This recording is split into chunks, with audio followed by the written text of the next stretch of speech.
Hello? Please hold for a collect call from a Disney executive.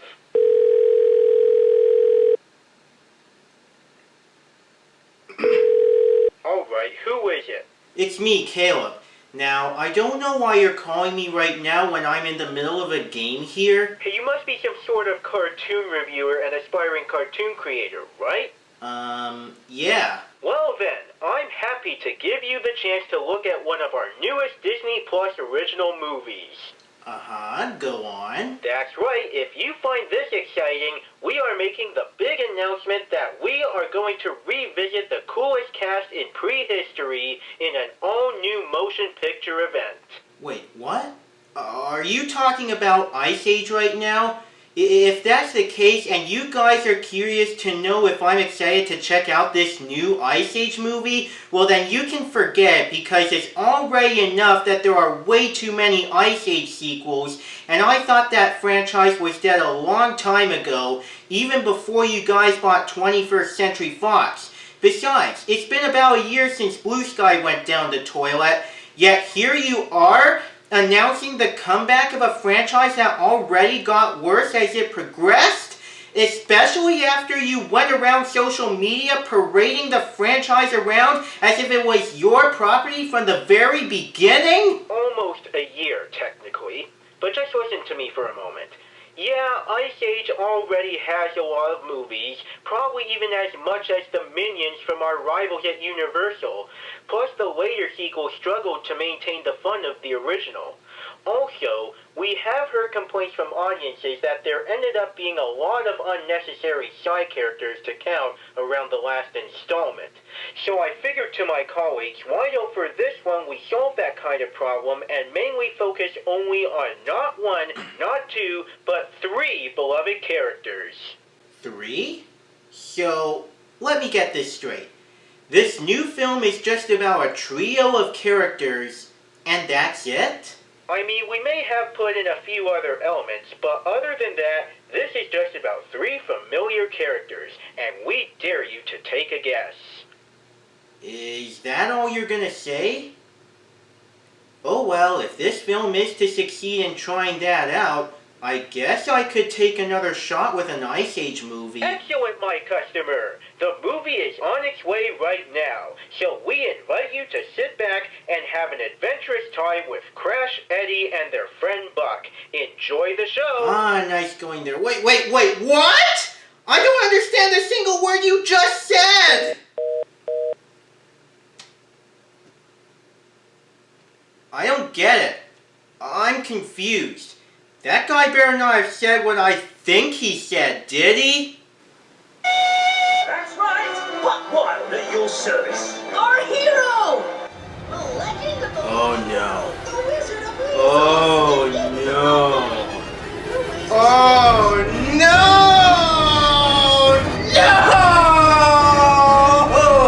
No! Disney, how could you do this? I mean, I do enjoy your content most of the time, but why do you think you can pull this off?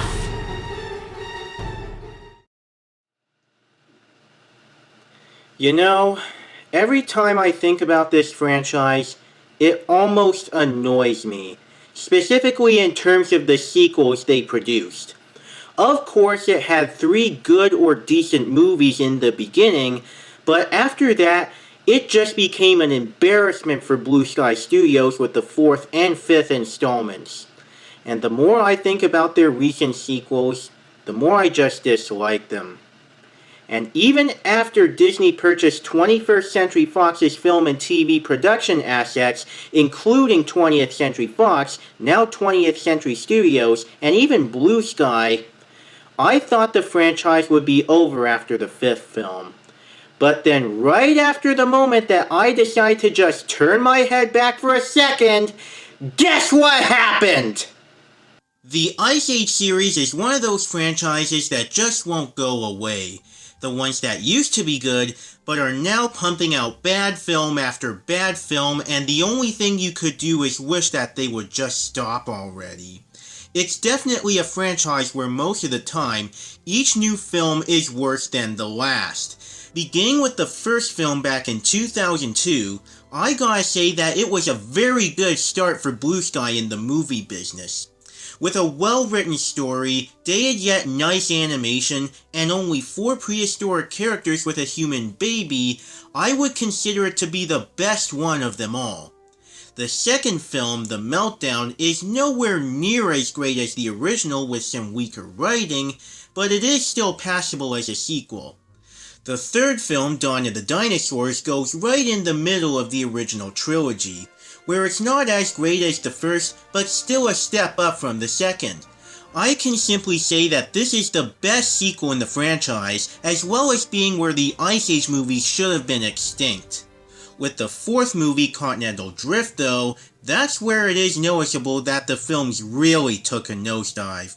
I will admit that it does have a few things that keep this film away from being a complete waste of time, like the good animation and some funny scenes with Scrat, but with such a very predictable story, humor that mostly doesn't hit its mark, and a big group of forgettably dull characters, this was when the franchise was seriously beginning to overstay its welcome.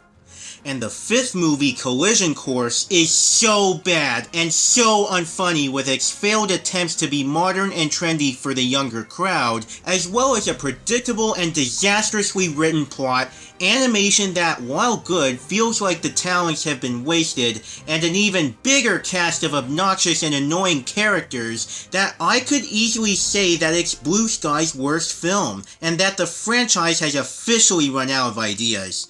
And that's saying a lot because now the studio is gone forever just 2 years after the Disney acquisition. Thanks, Disney. I wouldn't even be surprised if their over-reliance on the Ice Age films is one of the major factors to why Blue Sky had to shut down. But just when we thought that the franchise was done for good, not only did Disney decide to defile Blue Sky's grave by bringing back the studio's biggest property, but now they're actually stepping in to make yet another movie for their streaming service, Disney+. Not necessarily a legitimate sequel, but rather a spin-off about one of the characters from number 3, Buck Wild, even though the real stars of the movie are, oh sweet Jesus, you gotta be kidding me, Crash and Eddie. Oh my Jeebus. Oh my God.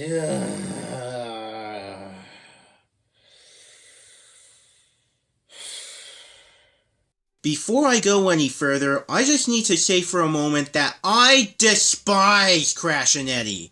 In terms of comic relief characters, I may tolerate such guys like Mater from Cars, Johnny from Hotel Transylvania, and even the Minions, but Crash and Eddie are some of my least favorite comic reliefs in an animated film. I know it may sound a bit harsh regarding a cartoon duo, but even if I kinda like Ice Age 2 and 3, these guys have always been the worst things to ever come out of the Ice Age sequels in general, as well as being the worst Ice Age characters overall. If those internet memers thought Roshan the baby from the first film is something worth hating on, then that hatred probably should have been pointed toward those rats. Now, I'm just gonna get everything about Disney being behind this movie out of the way for a majority of the review, and just talk about the film itself while determining whether it's good or bad. Besides, outside of the studios they have, which are capable of being creatively good, their business practices are the only thing about the company that should not necessarily be trusted, especially under Bob Chapek's leadership. Don't believe me? Look at all the terrible things he's done recently in regards to the LGBTQ+ community. So, with all that said, now that we live in a world where we have a 6th Ice Age movie in existence, let alone one starring Crash and frickin' Eddie, how is Crash, Eddie, and Buck's adventure? Is it going to get Buck Wild to the point where there will be some form of redemption to these characters? Or will this make us all hope for the end of the Ice Age like last time? Let's go! For the story, if I can be honest here, the minute I finished watching this film, I sorta understand what it wants to do, as well as how it could have worked out very well. For a spin-off movie starring Buck, aside from Crash and Eddie, I could see how the writers tried to pull off the idea in a way that would be interesting, following Buck's adventures throughout the Lost World while pushing the world building of the land even further with some new inhabitants to help add a new element to both Buck himself and the Lost World, which would have been perfect enough to give out something that's familiar with certain parts that people may remember from the third movie, and at the same time entirely new by supplying a kind of story that's more bold and adventuresome, in which it explores this grand dinosaur world while discovering some new traits of Buck which are to be discussed about. However, I wouldn't say that this story would have been great as a whole, but still, I do see an idea that could have given out a legitimately good reason to continue the Ice Age series. But is that what completely ended up happening here? Not really. I wasn't expecting much, but even with some of the right materials to make a good spin-off of Buck, I still found this one to be quite unimpressive. Although the story isn't quite as ridiculous as Collision Course, the main issue with this movie is that it's often predictable and bland. The whole thing usually switches scenes and drags on with barely anything exciting to be found at all.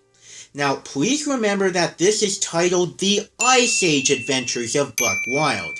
Beginning with the Buck Wild part, this is of course a spin-off following the escapades of the show-stealing titular weasel from Dawn of the Dinosaurs, and the Ice Age bit is referring to this being just your typical tiring Ice Age sequel, which leads us to the discussion of the roles of Crash and Eddie.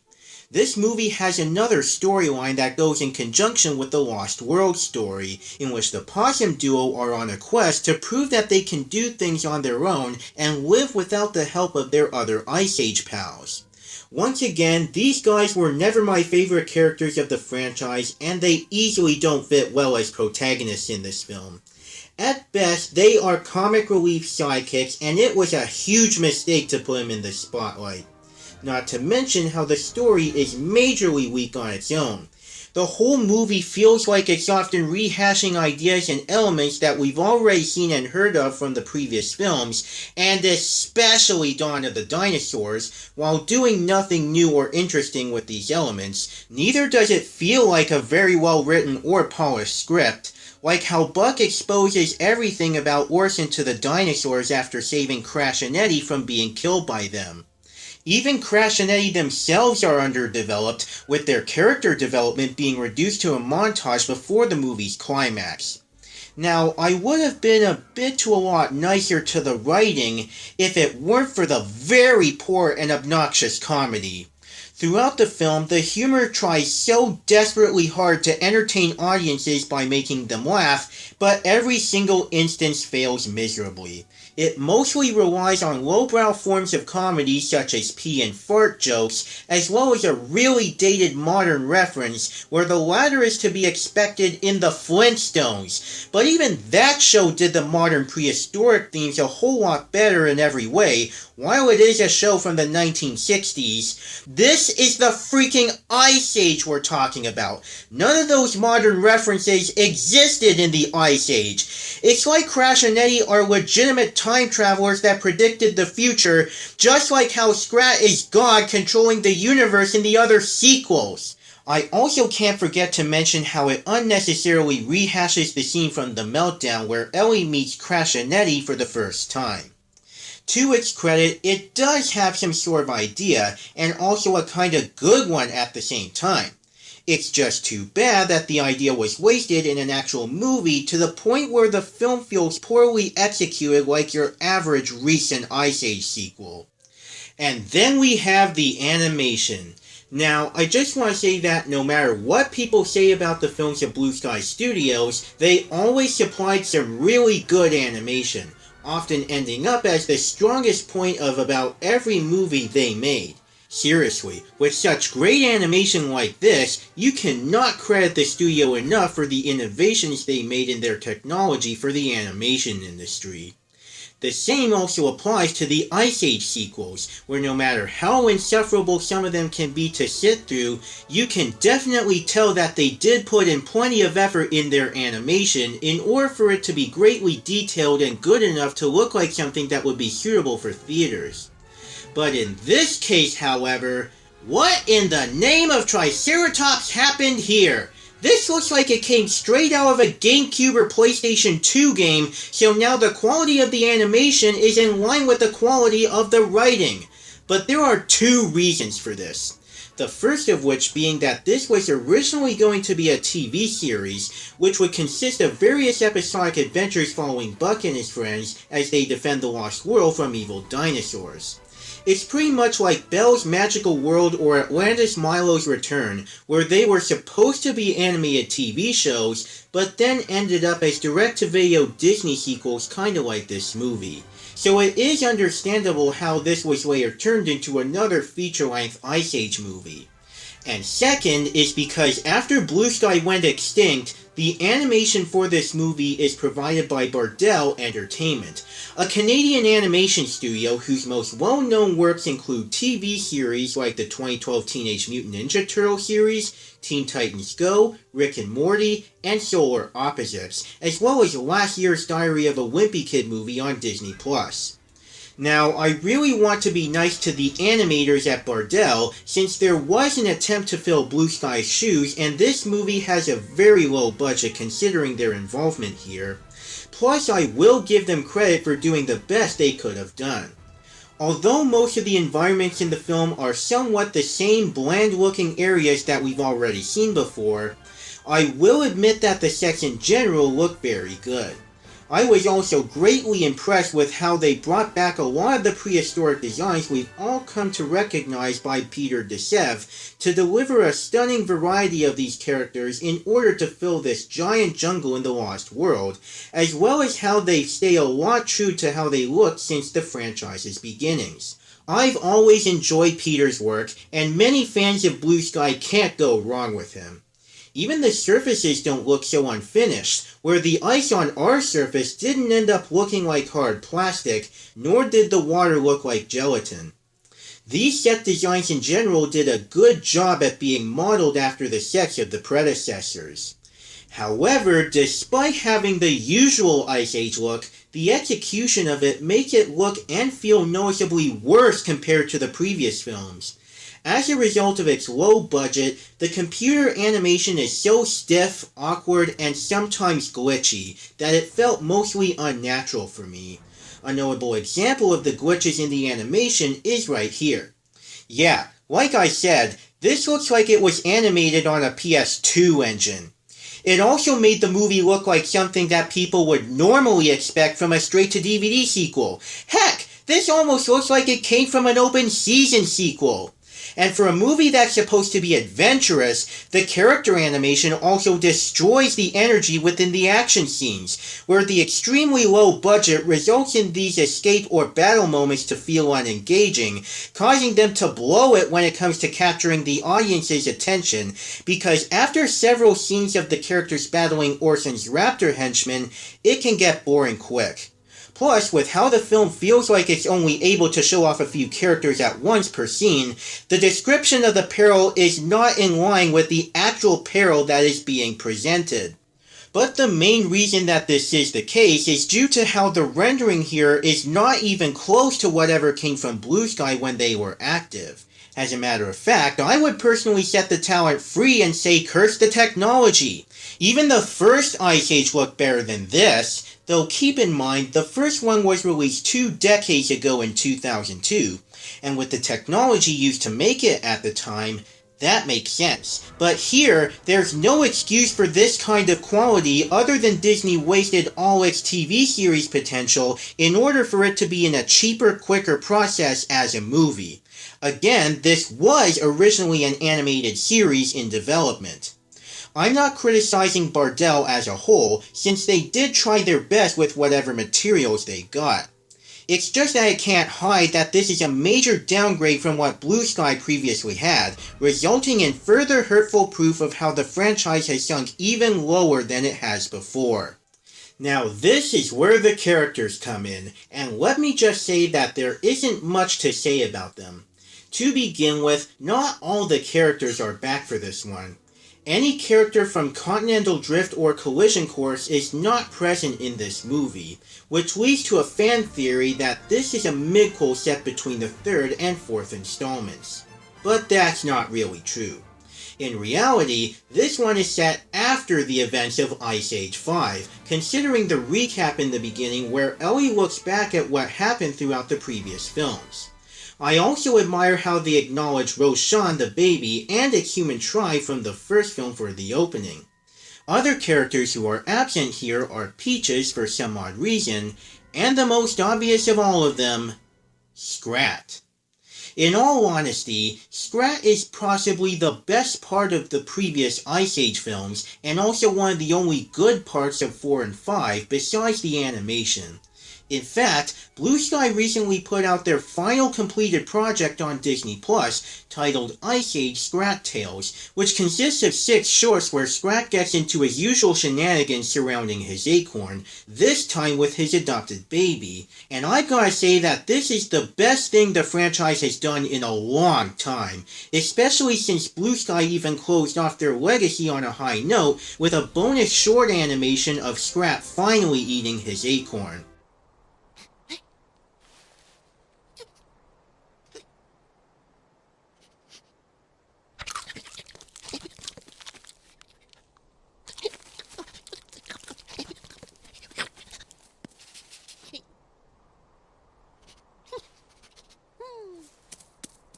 But back onto Buck Wild, not once did Scrat even show up going after his acorn. Yet, according to the film's ideology, Scrat's screen time would be replaced with more scenes of Crash and Eddie hogging all that time for themselves while making them the main characters? Holy moly, have I ever told you that these guys are the most annoying and obnoxious idiots whose faces I just want to knock off? These guys fail as protagonists since they are too unfunny and stupid to carry the movie. Even if they do have a part of the story where they attempt to prove that they can be independent without Ellie's guidance, it's barely even used much besides moving the plot further with little development to them, and it's not a good excuse for their tradition of making terrible jokes about how dumb they are. But let's move on to the rest of the characters that actually do show up in here. Let's talk about the titular Buck Wild, who was thankfully one of, if not my favorite character in the film, since he mostly stays true to his Dawn of the Dinosaur self instead of being as obnoxious as Crash and Eddie in Collision Course. It's just a shame that he was shifted into a supporting role in his own movie so that they could make extra room for the Possum Bros, and there's nothing much new to learn from him other than he was once a part of a team dedicated to protecting the Lost World from evil threats. Next is Z, Buck's sidekick and partner from said team. For me personally, there's barely a lot to know about her as she's just another female sidekick who constantly argues with Buck and tries so hard to be the brains behind the group. And then we have the villain of the picture, Orson, who I honestly found to be rather dull for an antagonist, especially with how he kept talking whenever present to the point of being unlikable. He was bullied years ago and judged for his large brain, and later became this dictator similar to the Brain, yes, that Brain, who's bent on dominating the Lost World with a group of raptors under his control. But what about the main herd? Well, that's where Manny, Sid, Diego, and Ellie come in. These guys carry their own B-plot in which they go in search of Crash and Eddie following their departure and their stumbling into the Lost World. However, there's not a lot interesting to say about them as they're not seen much in here, where most of their appearances are at the start and the climax. One thing I would like to add is that the only returning voice actor from the previous films is Simon Pegg, who reprises his role as Buck, and he honestly tried. Like with the third and fifth movies, Simon really nailed his performance in here, and of course, he is just as wacky as in Dawn of the Dinosaurs. Even Justina Machado does a good job voicing Z. All the other characters from before had their veteran voice actors replaced by new ones, and their performances can range from average to just plain bad. I feel like it's some sort of a situation where the new actors wasted all their talent in an attempt to properly impersonate the original people that brought the herd to life in the first place. If this film gave more attention to Buck Wild, the potential would have still been there. It sucks, however, that all that was buried a few feet under with the other Ice Age characters, thus making this yet another pointless and unnecessary follow-up. Seriously, Disney, is it really that hard to just leave Blue Sky's most valuable franchise dead and not desperately force it to come back after the studio's death to produce more pieces of trash? The Ice Age Adventures of Buck Wild goes even lower than the previous installment, to the point where it has become the new Land Before Time, where each and every new film has gone downhill like a falling rock to the point of becoming unbearable. Even if this is another Ice Age movie, even if this was originally planned to be a TV series, even if it has no involvement from Blue Sky after their shutdown, and even if it was made for Disney Plus, none of them are forgivable excuses for how the experience of watching this movie feels more like a waste of time, as well as it is annoying and even excruciating. The writing is a boring mess, despite some effort put into it. The story blatantly rehashes the third film. The humor is as cringy as before. The animation is a massive downgrade from the previous films. The action is dull. The characters are either bland or worthless. Almost none of the original voice actors returned. There is not a single appearance of Scrat, and the idea of making Crash and Eddie the main characters is a complete mistake from day one. I recommend to just stick with the first three films, because even though 2 and 3 aren't as great as the original, those three are the best films of the franchise. Heck, speaking of the latter, I'd even recommend to watch Dawn of the Dinosaurs instead, since it's the same thing, but much better. I'm sure you'll have a better time with that movie than to suffer through Crash and Eddie's adventures as the stars of a movie that's literally supposed to be about Buck. I thought Collision Course was the worst Ice Age film, but this movie really takes the cake. And that's the kind of Ice Age adventure that easily ends up with a 3 out of 10 and the Dirksen stamp of failure. So if Disney really wants to try to cash in on this franchise after buying 21st Century Fox, at least have a big budget studio like Blue Sky involved. I mean, we have gotten the short series Scrat Tales, which is the last Blue Sky project ever, but I think that's the last time we'll ever see Scrat in any Ice Age media again, considering a trademark dispute, so consider him gone for good. You know, maybe I have been a little too hard toward Disney here. I do understand that they want to experiment with what they can do with the Blue Sky assets, especially with Ice Age, but they can do it only if it's just an experiment and they don't end up mass-producing more of these dumb Ice Age follow-ups non-stop as an excuse to load their Disney Plus library. Oh my god, why?! Well, at least it's going to be a full-on movie instead of one that's originally planned as an animated TV show, so I hope they get a high-budget studio this time.